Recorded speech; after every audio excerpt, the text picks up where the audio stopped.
saya juga sudah bersama para para sahabat-sahabat beliau, guru kita Pak Ustadz Daru yang zaman di bawah tahun 90 kali ya, zaman tahun 90-an itu bersama-sama beliau. Wah, ini jadi kita nanti mau mengulik-ulik sedikit gitu. Mudah-mudahan ada hal-hal baik yang bisa kita contoh nanti dari pembicaraan atau percakapan kami di sini. Oke, sahabat beriman, saya mau sapa dulu guru kita Pak Ustadz Danu. Assalamualaikum Pak Ustadz. Waalaikumsalam warahmatullahi wabarakatuh. Alhamdulillah sehat ya Pak Ustadz. Alhamdulillah. Mohon maaf ini Pak Ustadz, kita udah sama dengan para pendekar dan para penyintas di sini. Kita mau tanya-tanya sedikit nanti dengan beliau itu setelahnya. Gimana ceritanya nih, Pak Eko? Kalau saya lebih junior dari beliau. Saya tahun 90. Iya. Kalau saya kenal beliau itu sama dengan Kang Denny, sakit. Oh sakit juga Saya sakit. awalnya? Sakitnya alergi. Oh iya, tahu. Muntah. Iya. Makan apa ini? Makan teri, Ikan laut maksudnya? Terutama seafood. Seafood. langsung, jadi nggak ini lah Pak. Ketemu Ingat sama beliau. muntah itu karena waktu makan ingat bayarin dia tuh.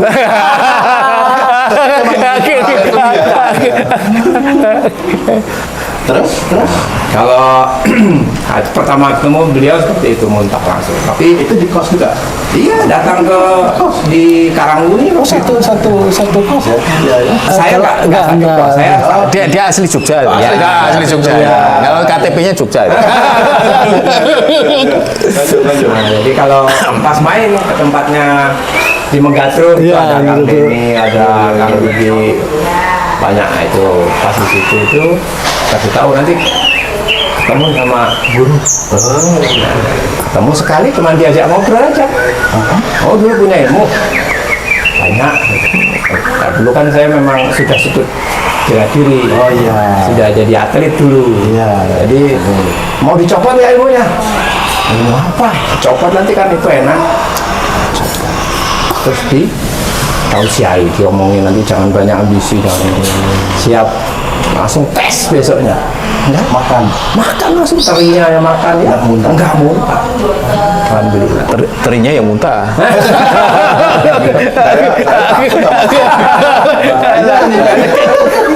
Nah kalau urusan bela diri ya, kalau saya lihat sendiri kalau beliau. Iya. Kalau menurut saya beliau itu musuh nggak dicari, bersuap pantang dielakkan. Wah, apa itu maksudnya? Jadi kalau semua pantang dielakkan. Iya.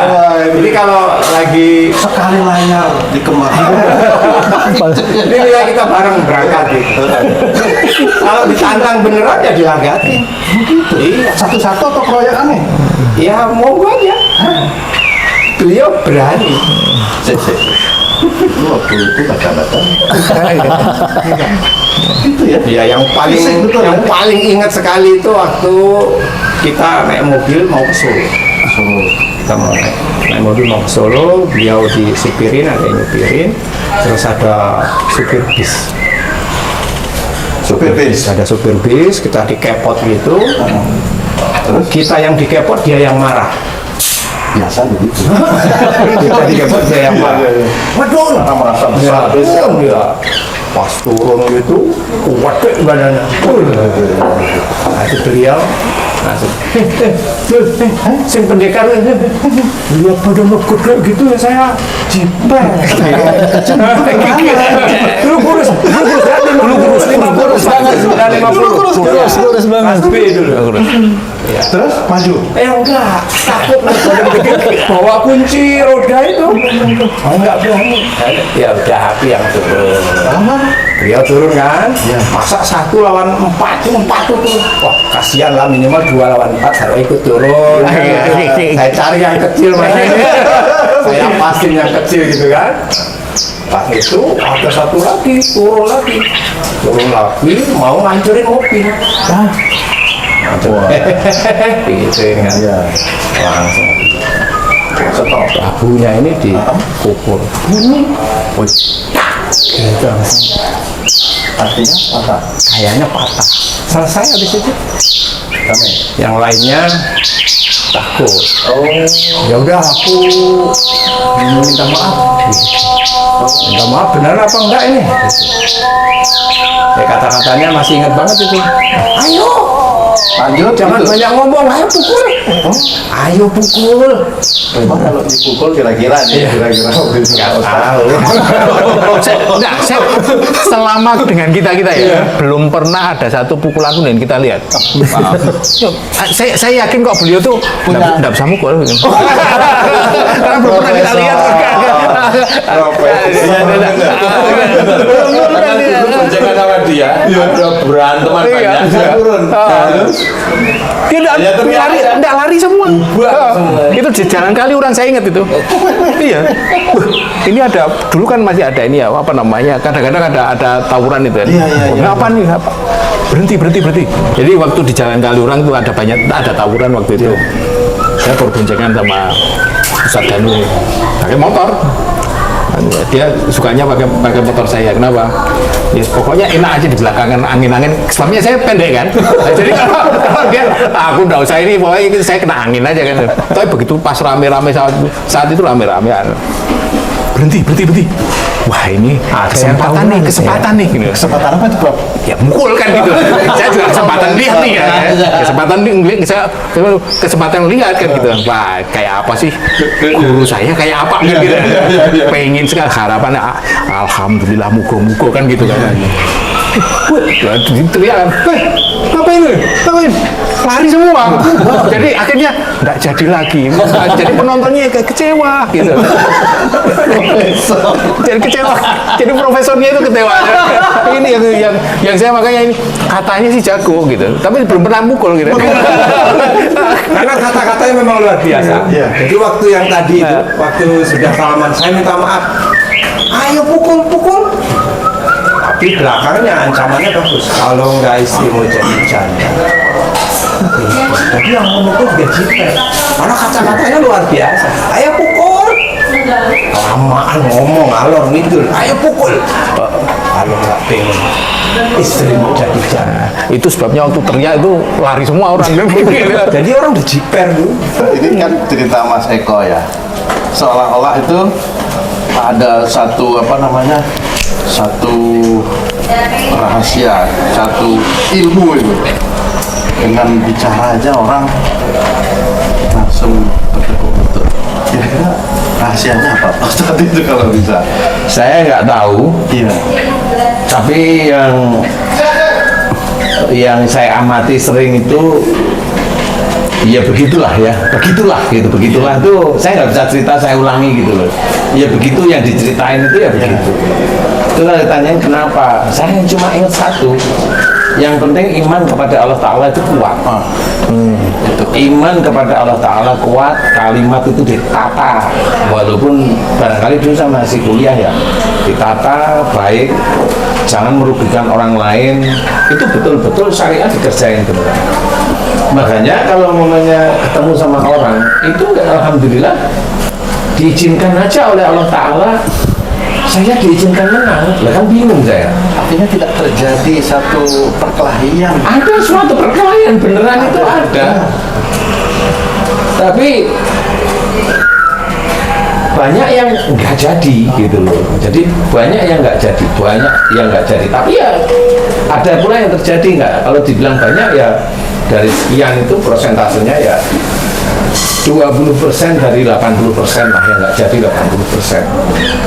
Yang 20% ya terjadi gitu. Jadi kalau menurut saya ya kalau ditanyain kok ya kalau teman-teman kan gitu ya kok kamu menang gitu.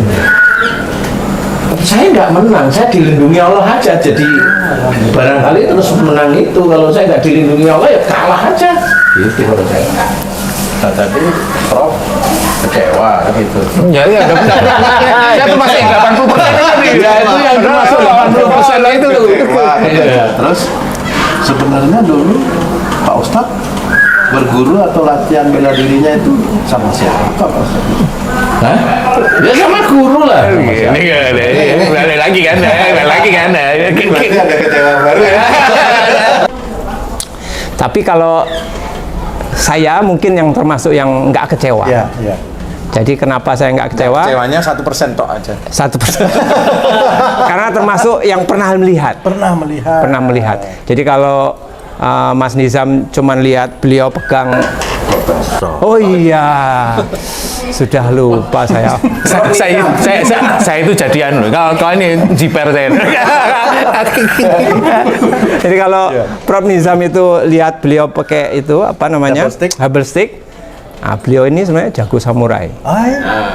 Itu Jadi kita semua termasuk yang diajari samurai. Nah, kalau samurai biasa nebas kan susah ya. Nebas aja kan susah, belajar nebas itu. Nah, beliau itu pernah ngomong. Jadi waktu itu latihan di maghrib apa? Mau maghrib. Sebelum sholat. Nah, sebelum maghrib. Jadi sebelum azan itu kan biasanya kan ada apa itu namanya? Kelawar. Iya. Ada kelawar kecil. Nah, itu kan lewat terus. Beliau ngomong. Dan gerakannya. Terus bilang, saya mau kasih tunjuk satu serangan. Satu serangan yang mungkin nggak akan saya tunjukkan lagi di lain waktu. Kamu lihat itu, ada kelelawar sedang gerak itu. Coba lihat ya, nih saya tunjukkan satu. Lompat, sabet, tas. terbelah kelelawar. Jadi saya pernah lihat sekali. Alhamdulillah bisa ngelihat. Ya, saya termasuk orang yang kecewa. Termasuk yang kecewa. Padahal berkali-kali loh. Saya ngalami seperti itu berkali-kali, tidak hanya satu kali. Tapi tidak jadi-jadi gitu. Tapi Kelelawar itu terbelah. Ketika dilihat memang jasadnya ada. Ada. Jadi bukan kelelawar dimensi 4, bukan. itu yang beliau pernah tergilir juga. Iya, belajarnya ginkang. Boleh cerita? Ya udah Jangan ilmu terlalu parah itu. itu makanya kalau biasanya kan kalau ada ini kan jangan belajar tanpa guru kan. Nah itu aja. Terlalu parah tapi ya akhirnya tadi mungkin jadinya seperti Mas Eko tadi bilang gitu, bisa seperti itu. Tapi yang jelas yang saya tahu dari Ustadz Danu itu beliau tidak pernah merasa puas kalau dalam belajar ya. Dalam belajar. Saya mau tanya Pak Prof sama Kang Denny, kira-kira sudah berapa tahun tidak bertemu beliau? Saya dulu ya. Ya, Kang Denny. 93 keluar Jogja. Setelah itu tidak ada komunikasi karena saya saat itu memang full sibuk lah. 93 puluhan tahun. Bagaimana ekspektasinya ini? Wah, luar biasa. Luar biasa. Saya saya nggak bilang luar biasa. Memang seperti itu ya. Kalau Pak Prof, Janda, terakhir kan kita ketemu Lebaran ya. Saya main. Jadi kalau apa namanya, saya biasanya calling-callingan lah, kontak-kontakan ya. Karena kesibukan ya Pak Prof. Oke, ya. Saya itu tahu-tahu dia udah profesor. Cuma saya mau tanya, kamu beli nggak itu profesor? Nggak ngerjain ini. Makanya kemarin kaget ya, udah profesor aja. Masa sih? Iya. Walah, saya panggil Prof. Jangan gitu. Kalau saya di hadapan teman-teman kayak gitu kan, itu kan hanya berlaku di kampus ini. Di kampus aja. Ya ini ceritanya kan cerita lama aja lah ya. Ya begitu. Kalau memang dalam hal dakwah memang kadang-kadang itu yang saya tidak pernah bilang sama mereka. Saya hanya pergi aja sendiri gitu.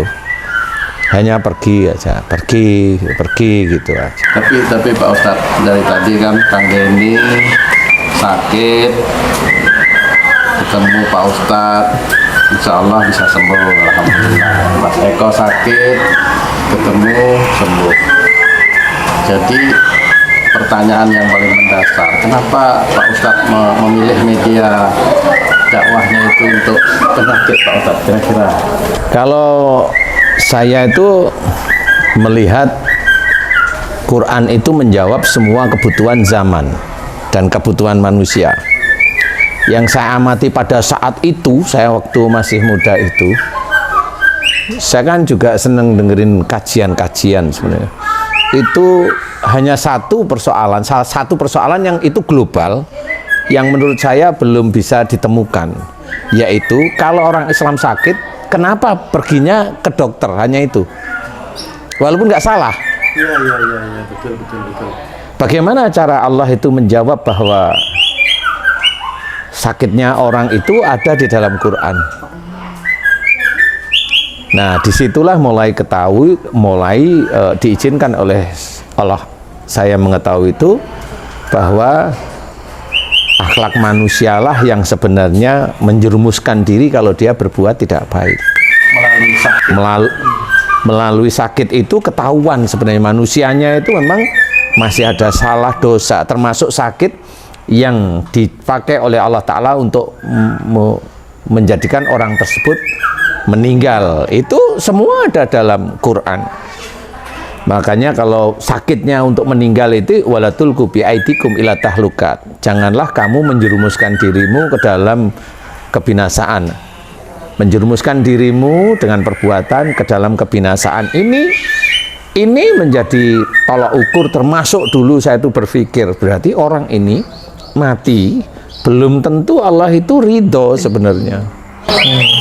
Muslim gitu, Pak? Iya, berarti dia mati itu dia sendiri yang menggelincirkan dirinya sendiri. Nah, disitulah mulai ketemu semua ayat-ayat Quran. Ya dari kajian-kajian itu kemudian saya dengerin, akhirnya ketemu. Oh, berarti tetap benar-benar dari orang yang sakit itu tetap kalau dia nggak ke dokter boleh, tetapi dia harus kembali dan tobat kepada Allah Ta'ala. Makanya kalau istilahnya Rasul itu sebagai uswatun hasanah, contoh yang baik itu benar. Karena banyak orang-orang Islam yang tidak menyontoh akhlak Rasul. Kalau Rasul itu dengan istrinya, mamanya itu selalu baik, itu kan hanya ucapan aja, Masya Allah Rasulullah seperti itu. Iya, nah nanti dia pulang udah nggak diterapkan dia dengan keluarganya. Seperti itu, dan cerita itu banyak sekali. Dan orang itu ya begitu-begitu itu. Jadi saya tidak menyalahkan, tetapi itulah yang akhirnya menjadikan orang Muslim itu tumbang dia akan sakit. Karena dia hanya cuma, kalau orang Jawa bilang mulutnya itu hanya lamis. Jadi hanya mengucap Masya Allah, tapi dia tidak mengerjakan apa yang diceritakan oleh para ustadz bahwa Rasulullah Muhammad SAW inilah contoh yang baik sebenarnya. Tapi hanya sekedar kajian ya biasa, pulang ya udah lupa. Bagaimana dalam berdagang, ya pulang hanya lupa. Walaupun ada beberapa saudara-saudara yang Muslim mencoba mengejar apa yang dikerjakan Rasul, ada memang, tapi banyak sekali yang tidak seperti itu. Banyak sekali yang tidak, hanya cuma sekedar cerita, datang kajian ya datang saja. Hanya sebagian dari berapa ratus kajian orang yang datang itu hanya berapa gelintir orang yang mau mengerjakan seperti itu. Sehingga di titik itulah kemudian saya mencoba dakwah melalui sakit. Pada sakit itu sendiri pun diceritakan hati-hati bahwa di sakit inilah orang bisa menghantarkan dirinya itu masuk neraka. Sudah dijelaskan di dalam surat As-Sajdah 21. Wala nudikanna minal adabil adnadunnal adabil akbar. Kalimat belakangnya la'allahum yarji'un. Ini kalimat belakangnya pengunci sebenarnya. Dan diceritakan, dan aku akan memberikan kepada mereka siksa kecil di dunia. Siksa kecil di dunia untuk mereka manusia itu siapa? Apa itu wujudnya siksa kecil di dunia itu apa? Kalau pada wujud manusia berarti ini adalah sakit. Fisik, Ya, karena ini berhubungan dengan fisiknya. Karena ini berhubungan dengan akhirat. Sebelum siksa besar di akhirat. Nah, ini harus difikirkan, mateng sekali harus difikirkan. Berarti kalau orang yang di dunia itu sakit dan dia tidak pernah taubat kepada Allah Ta'ala tentang sakitnya, jangan salahkan kalau besok itu di akhirat masuk neraka. Tidak bisa itu tetap harus dikorek kenapa dia itu sakit. Karena memang belum ada orang yang bisa berdakwah tentang kesehatan, itu memang belum ada. Paling kalau sakit baca ini, itu semuanya sudah, tapi memang nggak nyata, nggak real itu. Nggak real, karena memang ada sakit yang sembuh nggak usah dibaca-bacain, dia sembuh kok. Saya tahu, saya bisa cerita yang seperti itu. Kenapa itu, Pak? Ya karena memang Allah menginginkan dia masih sembuh aja. Kasih sayang aja Allah sama mereka, entah itu orang Muslim atau orang non Muslim, sama. Jangan memikirkan bahwa yang bisa menyembuhkan itu obat atau enggak. Kalaupun saya memberikan tobatlah kepada Allah Ta'ala, kemudian orang itu diberi kesembuhan oleh Allah Ta'ala, saya selalu tekankan, itu yang memberikan kamu izin sembuh Allah. Jadi dekati Allah, kerjakan perintah Allah, terus menerus, banyak taubat, banyak bersyukur. Saya selalu begitu. Karena banyak orang sakit nggak ngerti sakitnya dari mana. Jelas dijelaskan, wa ma asabakum min musibatin fa bima kasabat aydikum. Apa saja musibah yang kau terima itu disebabkan dari buah tanganmu sendiri. Jelas sekali loh. Masa ayat itu nggak kita terima sebagai kita orang Muslim? Allah yang menyebut nanti orang-orang seperti yang tidak nerima itu kafir nanti. Jangan. Ayolah. Sebelum kita itu dipanggil oleh Allah Ta'ala, inilah sebenarnya, makanya dakwah saya di titik itu. Di titik itu, kenapa? Karena memang itulah titik-titik orang itu lupa, banyak sekali lupa. Jarang sekali bersyukur, banyak. Selalu kufur, banyak. Sakit dari musibah, dari akhlak, nggak tahu. Kalau ini itu kan akhirnya orang Islam itu nanti bisa rusak karena memang tidak mau mengakui ayat tersebut. Dia hanya tahu ayat itu. Kalau musibah itu dari perbuatan manusia, tahu. Tapi sewaktu dia sakit nggak mau ngakuin. Munafik yang seperti itu. Nah inilah yang harus kita ketahui, bahwa saya mencoba dakwah di titik yang orang lain itu tidak paham, belum tersentuh, jauh seperti itu saya dakwah. So, kenyataannya kalau memang saya ajak untuk tobat pada Allah Ta'ala ini, alhamdulillah diberi kesembuhan kok. Dan nggak cuma sekali, banyak sekali kasus yang skizofrenia, autoimun dan sebagainya. Kalau patah tulang jangan ya. Nah, seperti itu banyak kasus, termasuk kanker, tumor dan sebagainya itu banyak. Dan alhamdulillah diberi kesembuhan oleh Allah Ta'ala. Menurut saya, dan itu memang harus benar-benar serius. Nah itulah yang saya sering dakwah itu di titik itu. Kalau nerima, alhamdulillah, yuk kembali ke jalan Allah. Seperti itu. Nah mudah-mudahan ini bisa jadi manfaat lah ya. Amin. Wah luar biasa. Luar biasa. Jadi apa yang saya dengarkan tadi kan memang itu menyentuh kehidupan kita ya sehari-hari yang kita sering lakukan, dan saya juga sering lupa. Dan ini Lupa waktu ngajar atau gimana, Pak? kalau ngajar tetap aja ngajar waktu jamnya kan tidak mungkin. tapi hal-hal yang tadi yang yang ditausiahkan oleh beliau tadi, saya merasa bahwa saya banyak kurangnya. Jadi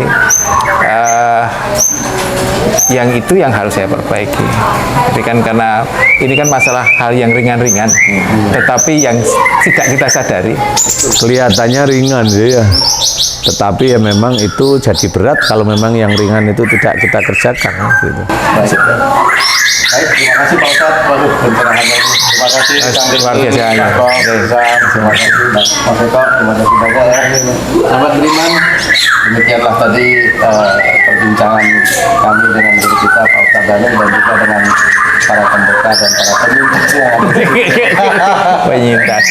Mudah-mudahan apa yang kita bicarakan ini yang baik-baik kita ambil, yang buruk kita tinggalkan aja, bisa memberikan manfaat yang seluas-luasnya untuk meningkatkan keimanan dan ketakwaan kita kepada Allah Subhanahu wa Ta'ala. Amin, amin. Terima kasih atas perhatiannya. Wassalamualaikum warahmatullahi wabarakatuh. Waalaikumsalam warahmatullahi wabarakatuh.